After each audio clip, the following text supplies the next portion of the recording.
तो हेलो दोस्तों, कैसे हैं आप सभी लोग। उम्मीद है आप लोग अच्छे होंगे, खुश मिजाज होंगे और वैसे ही रहा कीजिए। So today it's our second video and second lecture. So today we will be talking about dispersion of white light by glass prism.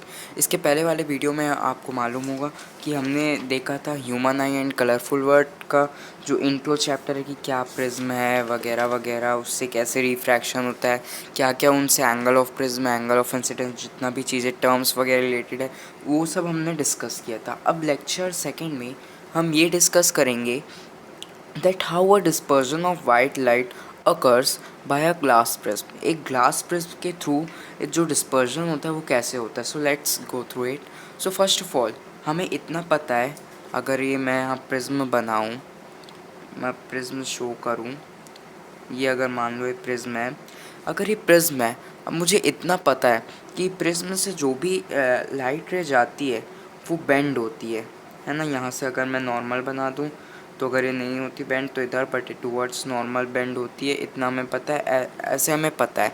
तो अब ये भी बेसिक एक टर्म याद कर लो कि जो भी प्रिज्म है, जैसे प्रिज्म ए बी सी, ये प्रिज्म ए बी सी है, इसमें जो भी लाइट रे आएगी वो हमेशा अपने बेस के थ्रू ही रिफ्लेक्ट बैक करेगी। ये पॉइंट एकदम नोट कर लो कि the light raise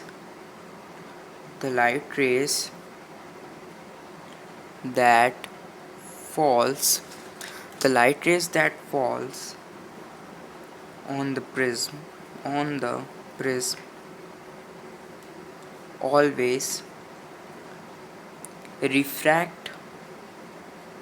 refracted towards its base। मतलब ये हमेशा अपने बेस के टूवर्ड्स ही रिफ्रैक्ट बैक होती है। जैसे ये प्रिज्म ए बी सी, अगर इसको उल्टा कर दूँ, जैसे ये ऐसे हो गया ए बी सी, है ना।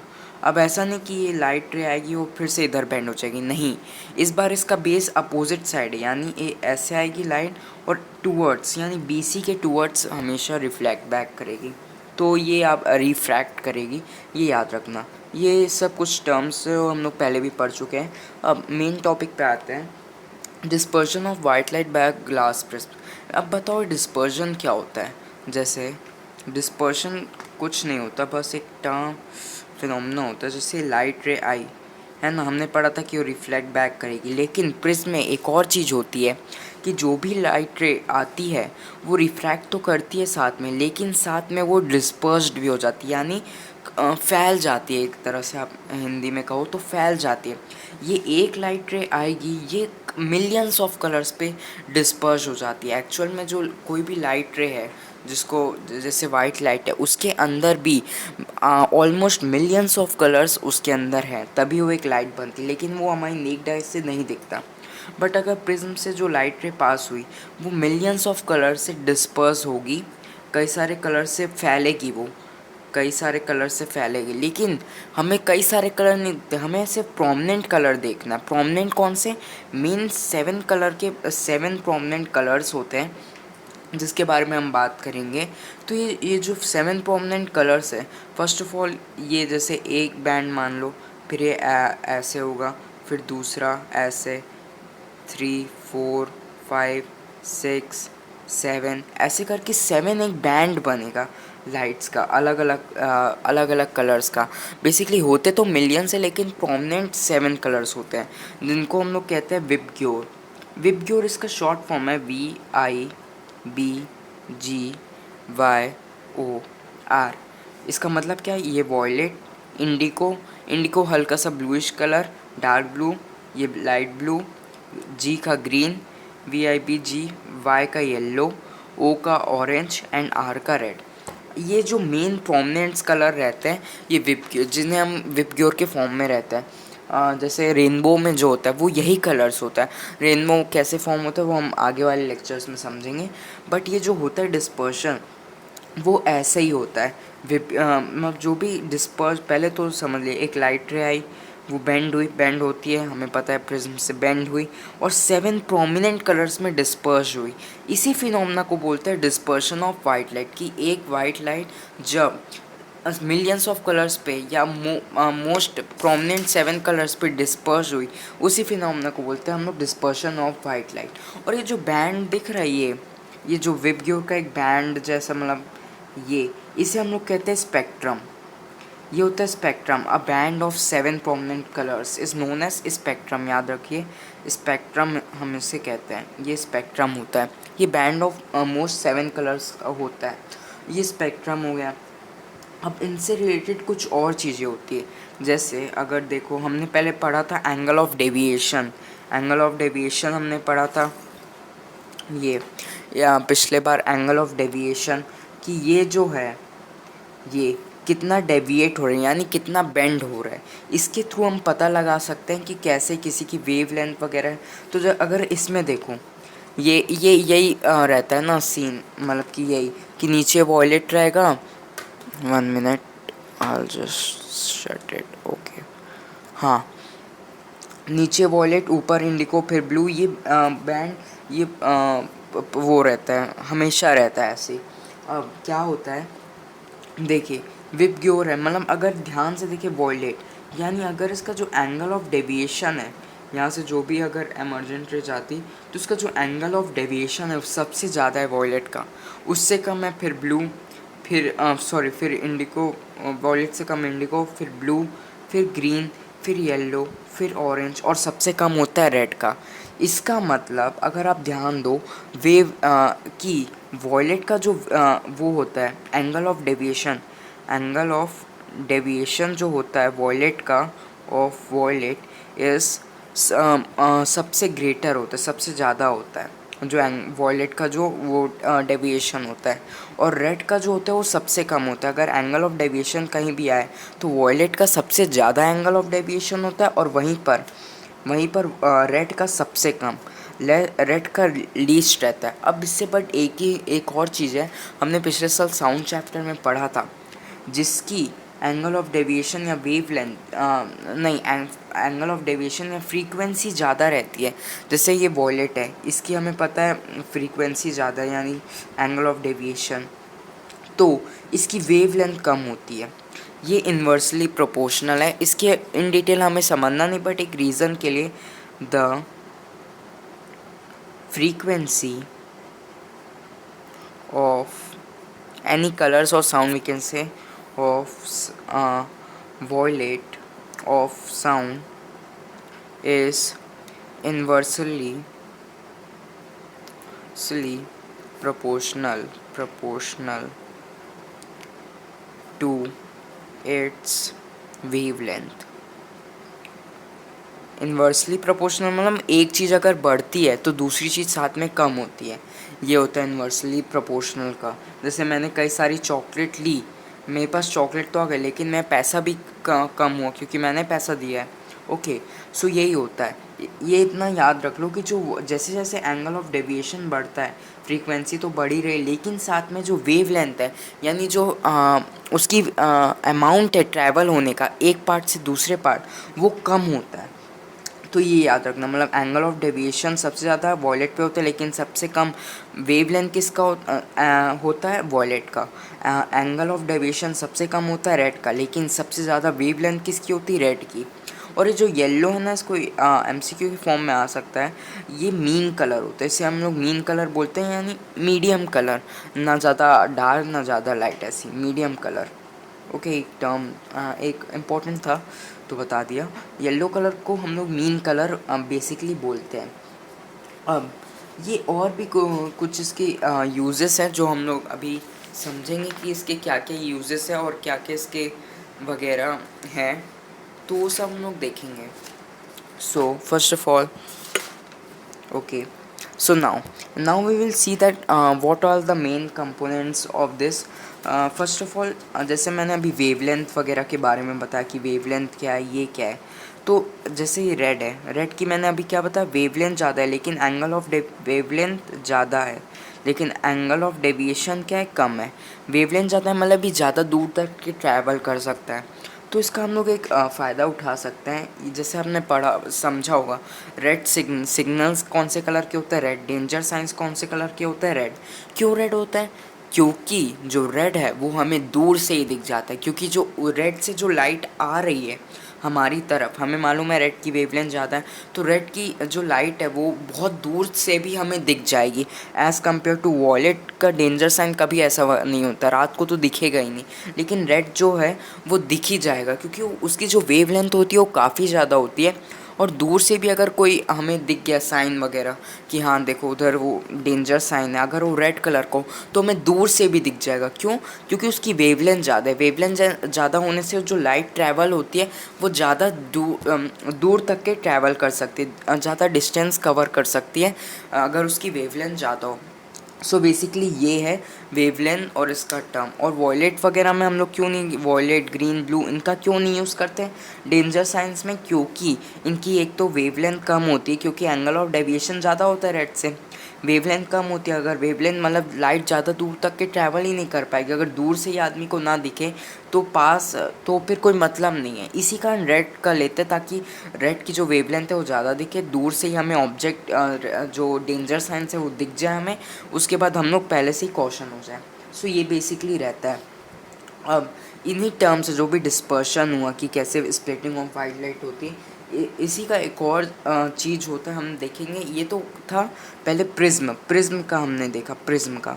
अब हम ये टर्म समझेंगे कि हमने अभी भी प्रिज्म का देखा कि ग्लास स्लैब में कैसे होता है ये सब, जो ग्लास स्लैब वगैरह उस टाइम कैसे होता है, ये जितने भी टर्म्स हैं।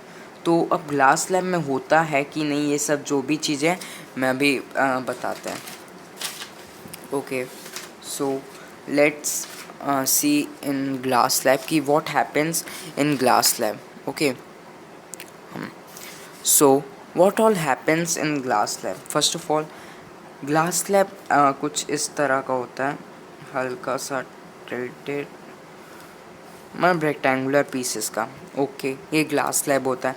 हमने पढ़ा था रिफ्रैक्शन तो होता है सब में, है ना, क्योंकि रेयरर है, ये डेंसर है, दूसरे एक दूसरे से मीडियम में जा रही है तो रिफ्रैक्शन होगा टूवर्ड्स नॉर्मल, ऐसे करके, है ना, रिफ्रैक्शन होता है। बट अब क्या, मैं इस साइड से लेता हूँ, रिफ्रैक्शन जो भी होता है ना, हमें पता है ये होता है, उसके बाद वो दूसरे साइड से फिर से रिफ्रैक्ट करके चली जाती है। बट क्या इसके अंदर वो क्यों नहीं होता, डिस्पर्शन? हमने ग्लास प्रिज्म में देखा कि वहाँ पर रिफ्रैक्शन तो हो रहा था, पर साथ में 7 कॉन्स्टिट्यूएंट कलर्स में भी बट रहा था, लेकिन यहाँ पर क्यों नहीं होता? अब एक और चीज़ देखो, ग्लास स्लैब को अगर आप ध्यान से देखो तो आप उसको एक दो, लगभग, एक काम करता हूँ नेक्स्ट डायग्राम में बना देता हूँ। ये ऐसे दो प्रिज्म है, अगर एक प्रिज्म है, अगर वैसे ही मैं दूसरा एक उल्टा प्रिज्म रख दूँ तो क्या ये ग्लास स्लैब का स्ट्रक्चर मैच नहीं हो रहा? मतलब ऐसे ही, मतलब इसी टर्म से जो इसके स्ट्रक्चर की वजह से फ़र्क पड़ता है कि क्यों ग्लास स्लैब में होते हुए भी हमें दिखाई नहीं देता। अब मैं समझाता हूँ क्यों। ये फर्स्ट प्रिज्म है, ये सेकेंड प्रिज्म है, ADC। ओके, अब फर्स्ट ऑफ ऑल लाइट यहाँ से आई, है ना, I hope it's clear. Okay, light यहाँ से आई, first the light is coming, then it will bend towards normal. और हमने पढ़ा था प्रिज्म के साइड में बेस की टूवर्ड्स रिफ्रैक्ट होती है।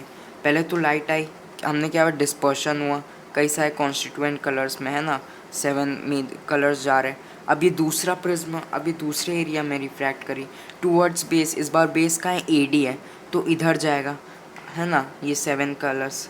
अब इधर क्या दूसरे, अब क्या होता है यहाँ पर नॉर्मली नहीं निकलेगी, यहाँ पर कन्वर्स ऑफ डिस्पर्शन होगा। यहाँ तो पहले फैल रही थी, एक लाइट मिलियंस ऑफ कलर्स में बढ़ रही थी, लेकिन यहाँ पर एक बार यहाँ तो रिफ्रैक्ट हो गई। अब इस सेकंड टाइम, ये तो फर्स्ट टाइम रिफ्रैक्शन हुआ, ये सेकंड टाइम हुआ, 1 मिनट, ये फर्स्ट टाइम रिफ्रैक्शन हुआ, ये सेकंड टाइम रिफ्रैक्शन हुआ। अब थर्ड टाइम रिफ्रैक्शन में ये नॉर्मली रिफ्रैक्ट नहीं करेगी, जितने भी कलर्स हैं ये एक पॉइंट पे कन्वर्ज हो जाएंगे, ये जितने भी कलर्स हैं, क्योंकि अब इन्हें बार बार ये रिफ्रैक्शन नहीं होते होंगे, ये अब एक जितने भी मिलियंस ऑफ कलर्स हैं ये एक पॉइंट पे फोकस हो जाते हैं, कॉन्स्टिट्यूएंट एक पॉइंट बना लेते हैं, जिससे जितने भी मिलियंस ऑफ कलर से जब साथ में वापस मिल गए तो दोबारा वाइट लाइट बना दिए। ये ऐसी वाइट लाइट, है ना, मिलियंस ऑफ कलर्स थे वो पहले तो बटे यहाँ पर, है ना। उसके बाद ये सेकेंड सरफेस में रिफ्रैक्ट हुए, थर्ड सरफेस में ये कॉन्वर्स होगा, मतलब इसका उल्टा हो गया। ये जितने भी मिलियंस ऑफ कलर्स थे एक पॉइंट में जम गए और फिर ये वैसे रिफ्रैक्ट करे, मतलब लाइट आई वैसी जा भी वैसे रही है। लेकिन एक्चुअल में ऐसा हो रहा है क्या? नहीं। इनर में देखें तो यहाँ पर रिफ्रैक्शन हो रहा है या डिस्पर्जन भी हो रहा है। रिफ्रैक्शन होते होते डिस्पर्जन हुआ, सेकेंड सरफेस में रिफ्रैक्ट करी, थर्ड सरफेस में आने के बाद वो एक कॉन्स्टिट्यूएंट पॉइंट में फोकस हो गई, उसके बाद वो नॉर्मली एज इट इज़ निकल गई। इसलिए हमें ऐसा लगता है कि ग्लास प्रिज्म में अगर कोई भी लाइट रहा है तो रिफ्रैक्ट होने के बाद नॉर्मली अपने एरिया पे वापस चली जाती है, वैसी होती है, यहाँ डिस्पर्शन होता नहीं है। बट एक्चुअल में डिस्पर्शन होता है, लेकिन उसका स्ट्रक्चर ही वैसा है कि दो प्रिज्म एक साथ है, एक में रिफ्रैक्ट, एक में डिस्पर्शन हो, दूसरे में कॉन्वर्स ऑफ डिस्पर्शन हो गया। इसकी वजह से हमें ऐसा लगता है कि ये नहीं हुआ है। बट एक्चुअल में अगर क्वेश्चन आए तो आपको यही लगाना है कि होता है, but it can not be seen by our naked eyes.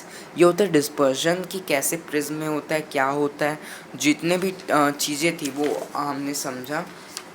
और बेसिकली अब इससे क्या क्या होता है, जैसे इससे वॉलेट वगैरह सॉरी वॉलेट भूल रहा हूँ, रेनबो वगैरह जितने भी हैं, रेनबोज फॉर्म होते हैं। रेनबो कैसे फॉर्म होता है, एटमॉस्फेरिक रिफ्रैक्शन जो कि रिफ्रैक्शन से रिलेटेड है। काफ़ी अच्छे अच्छे टॉपिक्स हैं, वो हम आगे वाले वीडियो में देखेंगे। But for now let's revise what we have learn today. First of all हमने डिस्पर्जन ऑफ वाइट लाइट देखा कि कैसे होता है डिस्पर्जन। डिस्पर्जन क्या होता है? Dispersion splitting of white light into seven prominent colors in the form of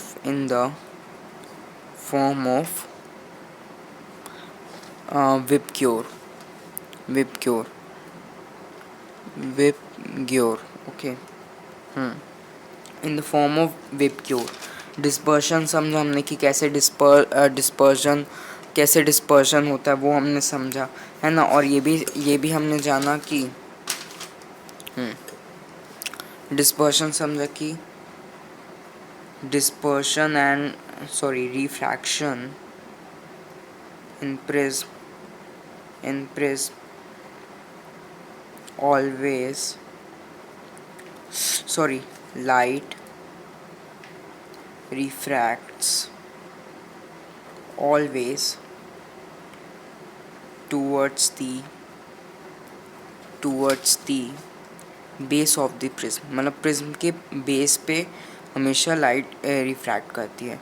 ये हमने समझा कि कैसे होता है रिफ्रैक्शन वगैरह। फिर Vibgyor हमने पढ़ा कि कैसे होता है।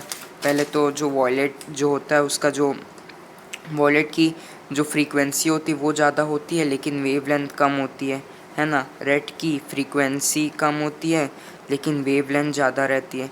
येलो मीन कलर है, मतलब एवरेज कलर, उसकी फ्रीक्वेंसी वेवलेंथ ऑलमोस्ट सबकी एवरेज है, उसको हम लोग मीन कलर बोलते हैं, मीन कलर। फिर refraction through a glass slab. In glass slab refraction होता है, लेकिन एक अगर हम लोग ऐसे रख दें ABCD, है ना, ये एक्चुअली ट्रायंगल है, ABC रिफ्रैक्शन होता है, यहाँ 7 कलर्स पे डिस्पर्स होता है। सेकंड सरफेस में आके दोबारा रिफ्रैक्ट होता है, लेकिन थर्ड सरफेस में आके एक कॉन्स्टिट्यूएंट कलर एक पॉइंट में फोकस हो जाता है, जिससे वो same as it is line में डिस्पर्स हो जाता है। तो यही था बेसिक कॉन्सेप्ट्स कि कैसे हुआ हमारा डिस्पर्शन ऑफ वाइट लाइट, जिससे टर्म्स आता है कि कैसे हुआ रेनबो फॉर्म होता है, रेनबो वगैरह जो भी है वो कैसे फॉर्म होते हैं इन सब की वजह से। जिसके बारे में हम लोग आने वाले टाइम में समझेंगे कि कैसे सब होता है। So for our upcoming lectures please do subscribe our channel. I hope आपको समझ आया होगा, और ऐसे ही अगर फॉलो करते रहे तो अच्छे से समझ आएगा। वीडियो देखने के बाद प्लीज़ बुक ज़रूर पढ़ लीजिएगा, जिससे आपको और आपकी अंडरस्टैंडिंग क्लियर होती है।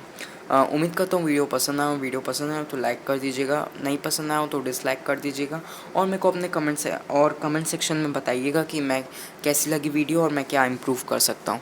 I hope you will be all fine. Stay safe and stay happy. Thank you.